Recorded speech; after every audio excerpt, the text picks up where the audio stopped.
A special thank you to each of our subscribers who make this channel possible. Here's today's story.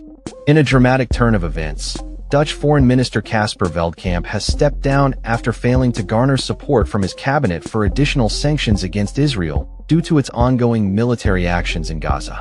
Veldkamp, a member of the center-right New Social Contract Party, expressed his frustration on Friday, stating that he could not achieve consensus on meaningful measures and faced persistent resistance from his colleagues regarding the existing sanctions.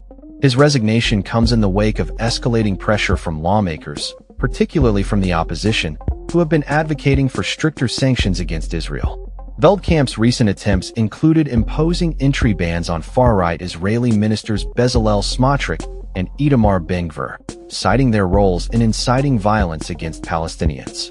He also revoked 3 export permits for components used in Navy ships, highlighting the deteriorating conditions in Gaza and the potential for undesirable end use of these exports.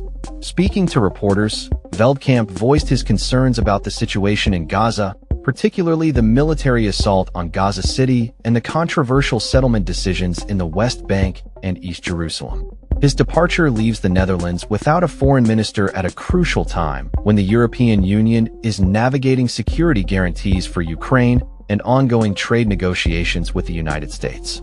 Following Veldkamp's resignation, all ministers and state secretaries from the New Social Contract Party resigned from the caretaker government in solidarity.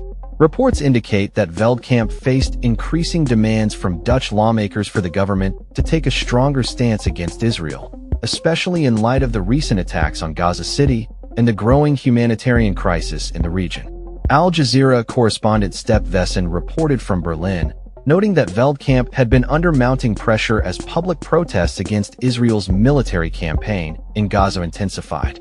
Demonstrations in The Hague attracted between 100,000 and 150,000 participants, marking the largest protests in the Netherlands in 2 decades, with calls for sanctions against Israel and humanitarian aid access for civilians in Gaza. Despite limited sanctions imposed by the Netherlands, the country continues to support the supply chain for Israel's F-35 fighter jets, which have been utilized in airstrikes on Gaza, leading to significant civilian casualties.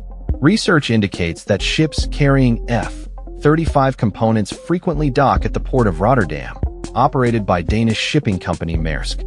Earlier this week, the Netherlands joined 20 other nations in condemning Israel's approval of a major West Bank settlement expansion, labeling it unacceptable and contrary to international law. However, Veldkamp's efforts to push for a suspension of the EU's trade agreement with Israel faced resistance from Germany, leading to frustrations over the lack of action from the Dutch government.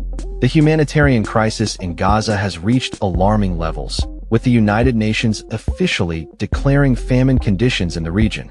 Civilians are being forced to flee southwards from Gaza City amid ongoing military attacks, exacerbating the dire situation.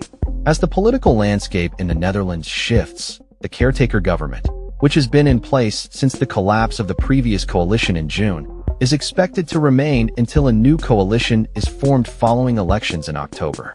The process of forming a new government could take several months, leaving the country in a state of political uncertainty during a critical time for international relations and humanitarian efforts. In summary, Caspar Veldkamp's resignation underscores the growing discontent within the Dutch government regarding its stance on Israel and the escalating humanitarian crisis in Gaza. As the situation develops, the Netherlands faces significant political challenges and public pressure to take decisive action in response to the ongoing conflict. That's all for this story. We upload videos every day covering many different subjects, so hit that subscribe button to stay informed. Thanks for watching.